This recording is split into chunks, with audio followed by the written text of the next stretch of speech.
I'm here today to meet Ed and Adrienne, who are empty nesters and struggling with stress. They have very full lives. They also have some issues with weight going on and controlling their portions and their nighttime snacking. I want to look in their fridge and pantry, see what's going on, and then offer them select tips, because if I give them too much to do or change, they won't do any of it. So let's go look in their fridge and pantry and see what's going on.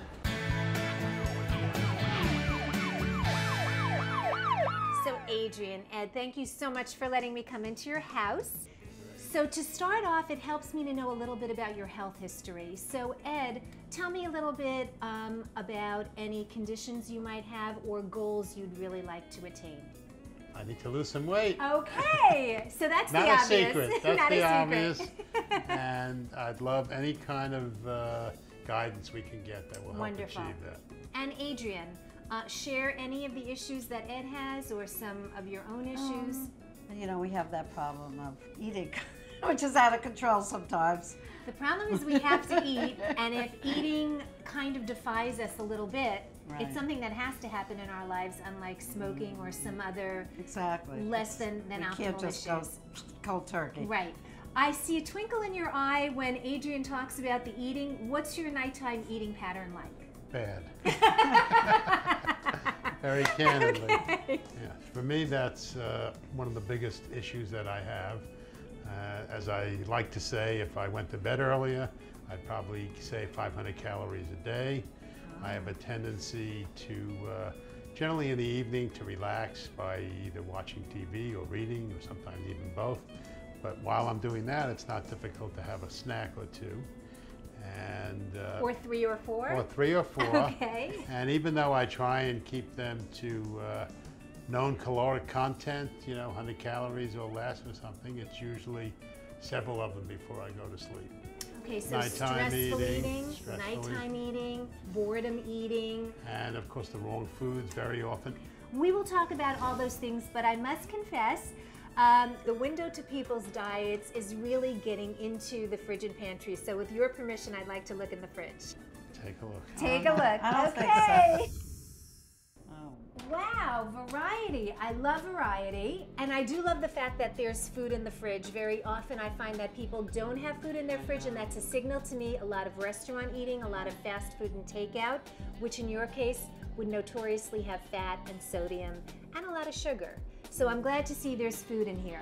The first thing that screams to me is, wow, we have 1, we have 2, we have 3, we have 4, we have 5, we have 6. Okay, I don't think you need quite that variety, and there is sodium in all of these. So though the label may scream low fat, you also need to be worried about sodium and sugar. And that's how salt and fat and sugar sneaks into your diet. You see it's low calorie or 0 calorie, and you don't stop to think, but maybe it has things in there that are worrisome. It's there, that's why they taste so good. Okay, let's move on to the freezer, because I'm really curious to see what's in the freezer. I want to be your friend. This is quite a variety, Ed. He likes variety. So we have 1. He's got to try everything. We have I hate 2. food shopping with him. We have 3, 4, because God forbid we should run out of that. We have 5. We have 6. 6 lovely snack options. Ed, are you able to have just 1? At a time. At a time, so you don't do this. Okay, what's worrisome about this many snacks is you're missing the point of what a snack is. A snack is a bridge between meals. That's really what a snack is. A dessert is an occasional intermittent treat. How occasional? How occasional? It depends what your goal is. We don't want deprivation, but inhibition and understanding the two definitions is not deprivation. It's putting everything in perspective. And if you are turning to more than one of these during the evening or even in a full day's worth, then you're missing the point of what we call the 100-calorie portioned snack, which we don't feel when we're taking the second and the third because each one is 100. So you don't feel the cumulative effect. Your brain just denies it.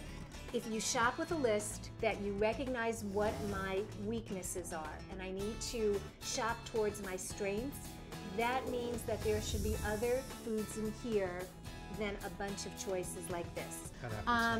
What I do notice is we have an homage, 2 bags of frozen veggies. I'd like to see a lot more. Veggies that are frozen typically are frozen at the peak of ripeness, so they are a great alternative to buying fresh veggies that might cost a little more or not be accessible at certain times of the year. So this is a good thing. I'd like to see a lot more. So let's move on to the pantry because this is so much fun.